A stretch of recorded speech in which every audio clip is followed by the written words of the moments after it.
So this is an emergency shutdown switch. I suggest you never use it unless it's an emergency. I'll show you the proper way to shut it down via the soft keys on the OptiView down here. Refrigerant sight glasses. These are just used for basically reference only. They're in no way, shape, or form tell you how good or how bad the machine is running. The OptiView Control Center, this is basically what's looking after your chill water set points, what your VAS is telling it. Basically the whole brains, the master, the whole brains of the operation. If we come back over here, here's the drive section. It's 100% sealed, which means what it is here. We'll get to that. Oh, okay. Let me walk around. I'll do the whole thing. If you got questions, I'll answer it. Okay. So this is the drive. It's sealed. We don't take any air in to cool it. That's part of what the piping was that I showed you back there. That goes to a different heat exchanger. It's got chill plates here, and it's got a dry cooler as well that pulls the heat out of it. So the purpose of the drive is to control the speed of the compressor. That's it. It's got all the IGBTs in it. It's got all the switching stuff in it. It's just whatever the OptiView tells it either increase the speed or lower the speed. That's all its functions for. The condenser, the outlet leg for the refrigerant is right here at the bottom. So the heat of compression, we start with vapor, superheated vapor. We get down a little bit lower, we start pull a little bit of latent heat out of it. Then we go to a little bit of sensible heat rejection. It basically changes from a vapor state to liquid state. This is what we call the liquid leg. This is what feeds the evaporator on the other side. I'm about to show you. So we come around over here. Here's the service end of the condenser. This is the head you would drop to gain access to the tubes, to clean the tubes. Of course, you shut your valves in the front first. The other heat exchanger for the VSD, the variable speed drive cabinet, is right here. This head would get dropped. It's got little tubes in it to get punched as well. This side is, of course, this is the other side of the heat exchanger. This is where all our inhibitor goes. This is the coolant that's pumped into the cabinet that pulls the heat out of it. So we have a miniature heat exchanger over here to pull the heat out as well. Evaporator in. Now, how often does the evaporator get serviced? So the evaporator should never really have to get too clean. It depends on, so what we'll watch on that is approach, on how good of a heat transfer it's doing. Now it's up to you guys. I like to eddy curve the tubes every 3 years just to see condition, spot a problem before it becomes a problem. That's kind of what the eddy current does. It'll tell you condition of tubes, how thick they are, something could, or any abnormality, and we can plug that tube and prevent a catastrophic failure from. So every 3 years, I like to eddy curve. It's up to you guys. This is basically just an incoming line surge suppressor. It just captures transient surge suppressions on the incoming line. It helps protect the drive. This right here is a UPS. This is a different mod. This is actually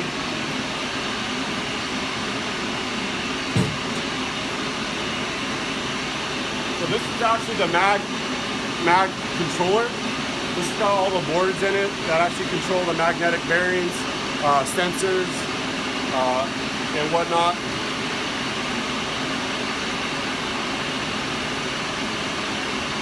So you come around this side, back to the evaporator barrel. You can see these lines right here. These are the basic mag controller lines.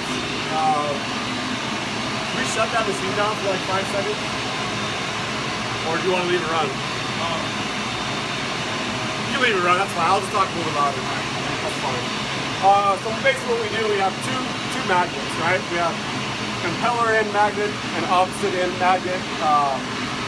These magnets control your XY axis and your Z axis. Your Z axis is going to be thrust back and forth, and your XY is going to be, of course, north, south, east, west. That's what these lines do right here.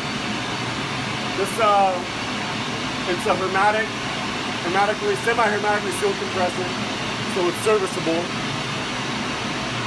You can open up every part of this thing and service it if you need to. It's refrigerant cooled. It's actually got a refrigerant line, a liquid line that feeds up into it.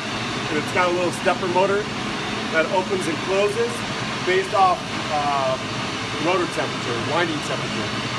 So not only does this thing control the bearings, but it gets feedback as I think there's 6 thermistors embedded in the motor winding itself. And that's basically how it drives the cooling EEV, electronic expansion valve. Remember what I said earlier, we had that liquid leg that comes out the bottom of the condenser? Well, typically chillers of this nature, it'd go right to the bottom of the evaporator. This one's a little bit different. This is a hybrid falling film, partial flooded evaporator. So what we do is the liquid comes through the top here, it gets metered with this orifice. This orifice is a liquid level sensor in the condenser. If the liquid gets above a certain threshold, it opens. If it gets below a certain threshold, it closes. So what we do is we have a spray header with a bunch of nozzles cut in the top. Then we actually spray liquid refrigerant on the very tops of the tubes, but we also keep a flooded belly as well. So not only do we get way better efficiency, our tubes get covered almost 100% with liquid at some point. We get way more tonnage out of a shorter barrel that way. So down here, through here, there's another side glass right here. You'll probably be able to see this thing boil at one point. It's just for reference only. If you look on the one behind you that's running, this is going to be the condenser side. You can see where the level's at. This one, that's your refrigerant level. Right there. So we come on this side of the compressor. So this is that's the motor, the bearing controllers, and then right here is where our wheel is going to be, our compressor wheel. We don't have pre-rotation vanes anymore. We got rid of them. Okay. So pre-rotation vanes were these pie wedges in the front of the wheel that would either close or open depending on capacity or load. It would basically, the further they open, the more it exposes the wheel to refrigerant, the more capacity you get. We got rid of that now. Instead of controlling capacity with the pie wedges and the PRVs, we actually do it on the opposite side now, the discharge side of the wheel. So now we actually have what's called a slipper ring that actually goes over and pinches or squeezes the discharge side.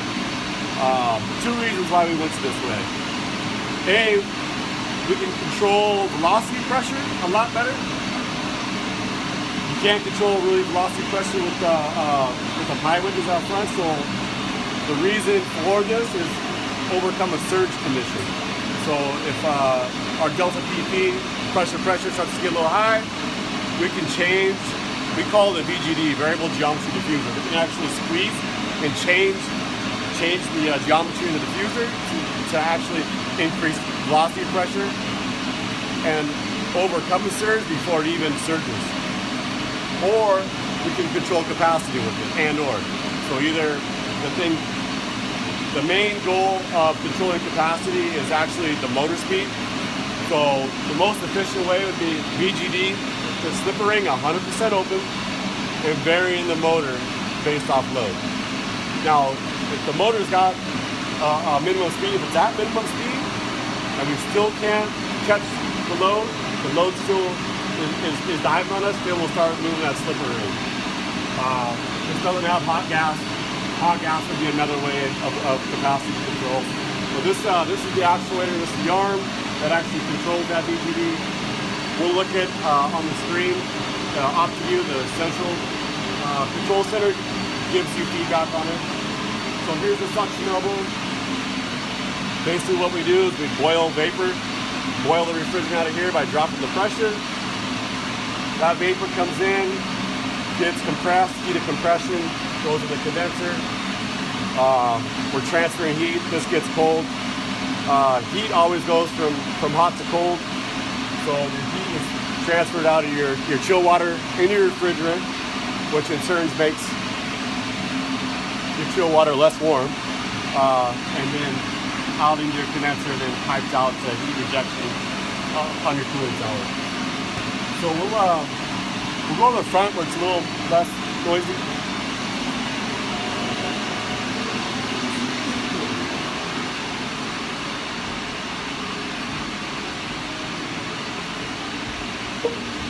We'll start diving in on the OptiView.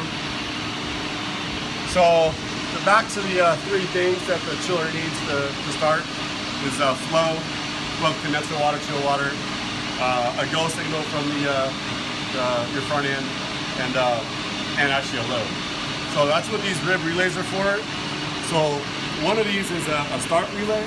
So if it's lit up, so this is going to be your start relay.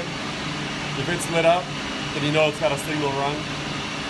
This is going to be I believe it's an emergency shutdown relay. It's connected to your guys' refrigerant monitor, I believe. The refrigerant monitor detects refrigerant, then it opens these contacts up and shuts the machine down. So that's what both of these are. They're labeled on the other machine, but not labeled on this one. Back to the front end. These are all your soft keys. This is the home screen. Can we start pumps on this at all? I don't believe you can start pumps. Okay. Okay, so the flow switches, what's cool about this is, see these pipes, these entering and leaving pipes? They'll actually start moving like back and forth like this when there's flow. So you can come right up to it and you can tell, hey, okay, my evaporator's got flow, my condenser doesn't, or we both got flow. We could probably see it on the other machine because it's running when we hit the home button. So you're in analog mode, which is it's looking for a contact closure on here. I'm going to teach you how to basically log into this machine and change it from analog to local. If say the building automation ever fails and goes down, you guys are going to have to put stuff in hand mode. So you're going to have to put your condenser pump in hand, chill water pump in hand, and you're going to have to figure out how to put this in hand. There is a password, there's an operator password. It spells York on your phone. If you look at your phone, that is the password. It's, I believe it's 9675. So what you do is you hit login. It's going to ask for a user ID. It's always 0. So all you do is hit the check mark. And this is where you enter the 9675 password. And before I hit enter, you can see where the access level we're in view. Now it changes the operator. So now you're in operator mode, and then it gives you a logout option. So now you can go in, you can change chill water set points. You can change the control source from analog to local, whatever you want. So to get this machine just to run by itself, you hit set points, setup,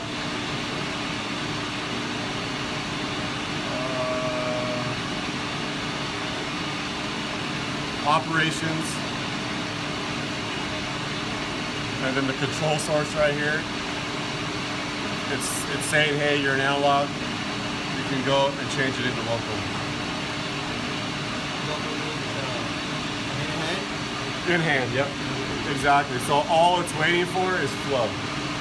So as soon as it sees flow, it'll go. How can we get out from the local? How can we go into the local? Okay, so this is it. Login, okay. So you go log in. Okay. It's always, your user ID is always 0. Check mark. York 9675. You're in view right now. Check mark gets you an operator. Then you go set points, setup, operations, control source, local, and we'll put it back to analog.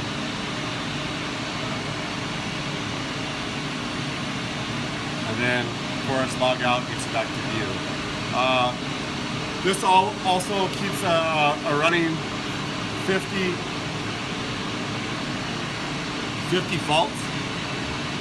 So whenever a fault occurs, it's an auto reset fault is in orange, just like this. You guys have low pressure lines? You guys been doing testing? What's that? You guys been doing any testing on this thing? Or? Not on those days. April 8th. The 6th and 7th May. And the 1st. Yeah, you know when I came, it went to alarm. That was around the 1st? That was running when it came to alarm. It was running first when, you know, I told you the problem. Yeah. And it was showing the flow switch open. I think what was going on is there were certain modes for both of these, and it was trying to go from mode 2 to mode 3, but the set points for that one were too high, so it flooded this one with, I think, like 95-degree condenser water, and it just started making it freak out. Did you decrease chill water pretty fast, pretty rapidly, or? Not horribly fast. Our cooling towers are all on the slow side. Oh, this would be the flow switches, I mean, I'm not sure why the flow switches started acting up like that. Yeah, it's the evaporator one that I'm more worried about. So this is April 8th, right? So fault 1, you can view the detail, right? They ran for 28 minutes. We were making 49-degree water.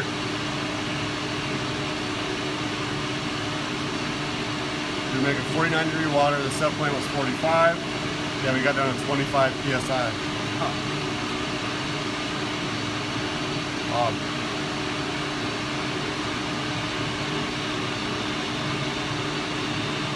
Well, anyway, so this is basically the fault history, right? So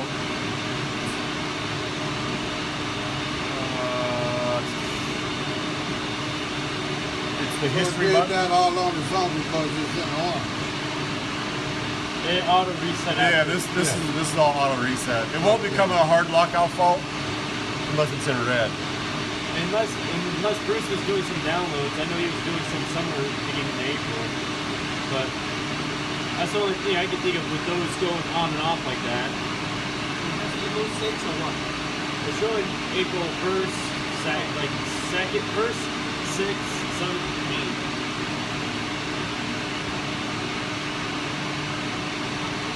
So that's that. Back to your compressor. That's that VGD, that slipper ring. Here's the eye of the wheel. Here's the discharge of the wheel. That's that ring that we move back and forth. That's kind of what the makeup of the compressor looks like. This is just basically the magnetic bearing control center. You guys really don't need to know too much about that. The VSD gives you kind of everything what's going on with the VSD. Output current, frequency, voltage. Here's your motor screen, the motor details, so it's 88 degrees. This kind of tells you, these are the winding temperatures that I was talking about, so it says it's 83.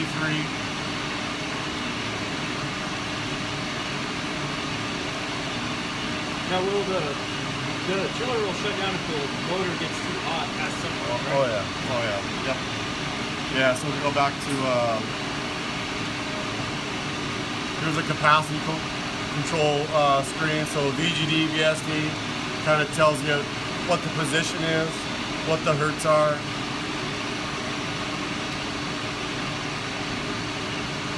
Is that in heat exchange mode right now, or is it just in heat exchange mode? Okay. That's why it's so loud. Okay. And then, so we're back in operator. I'm gonna have somebody log in. Who wants to log in? Yeah, go ahead. Here? No. Yep, it's always 0. Always 0? Yeah, check. the user ID is always 0. Okay. So what? Just hit the check mark.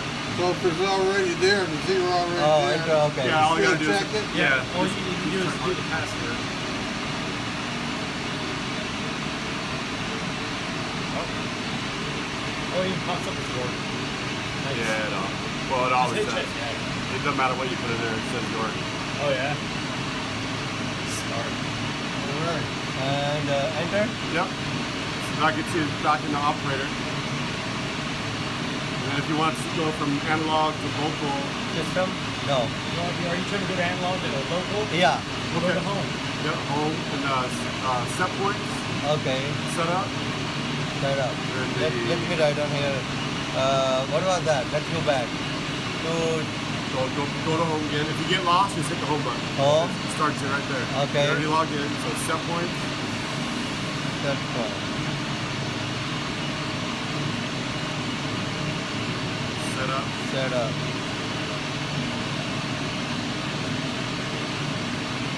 And then operations.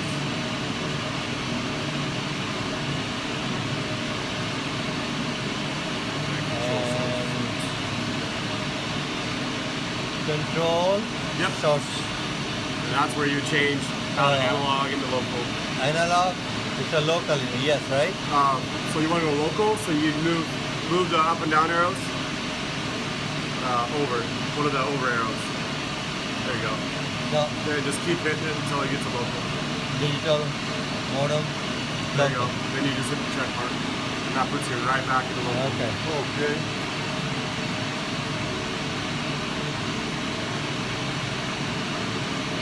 Okay. So if you want to go to local to same. Yep, exactly. So you go set up. Operations. Control source.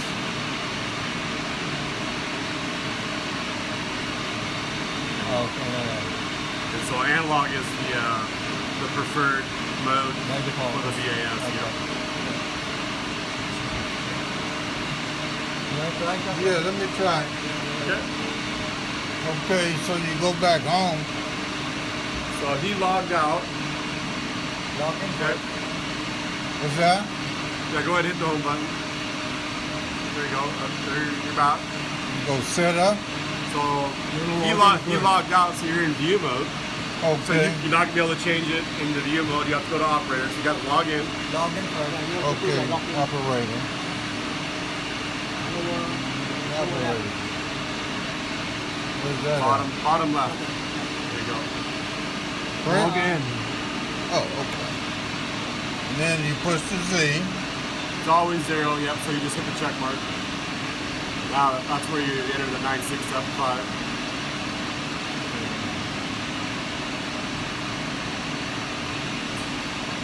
You hit the check mark again. Oh, okay. Every time you do something, you hit Yep. the check mark. And then that puts you right back into operator. Operator.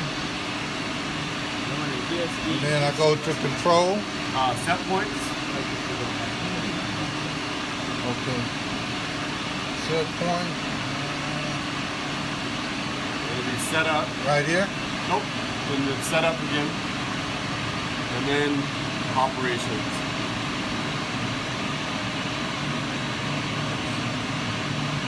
And that's where you hit the control source button, and then you can change it from analog to local. Okay. Then you go here, right? Yep. Just keep hitting it until you get to local. There you go. Then you hit the check mark again. Where they go to the, okay, down here. Yep. Then you just hit the check mark to confirm, and then it changes from analog to local. Okay, let me do that one more time. Okay. Okay, I go back home. Yep.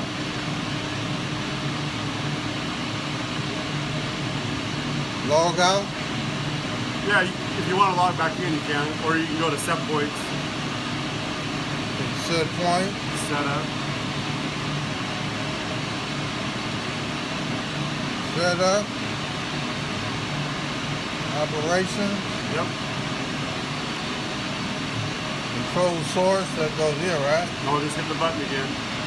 Control source. There you go. Now you use those arrows.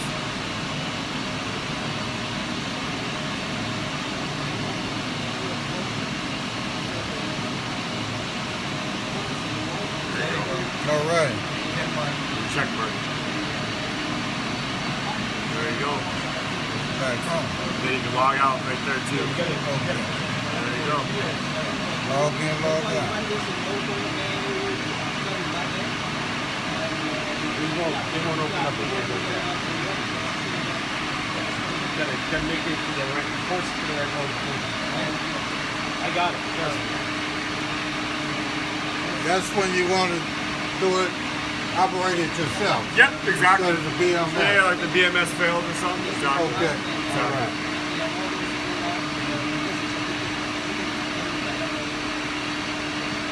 Open it up to questions. You guys got any questions?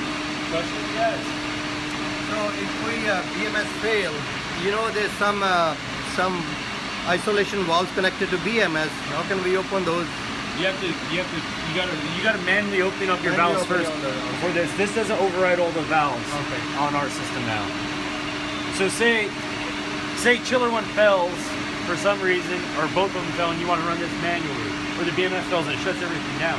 We're gonna have to go through and open up every individual valve depending on which chiller we want to run. Right. Then we put that chiller in hand. Okay. And then my only question is say we do chiller one, we put that one in hand. Is it only going to run in chill mode in manual, or is it going to run in heat recovery too? No, I don't think.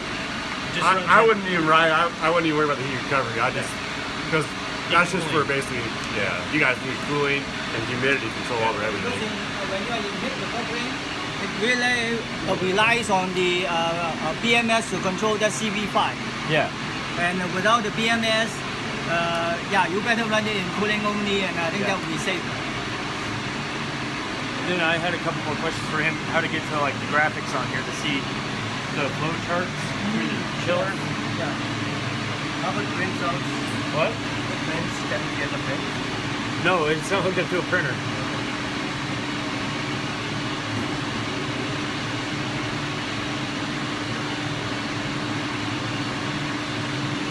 All right, let me go grab some more.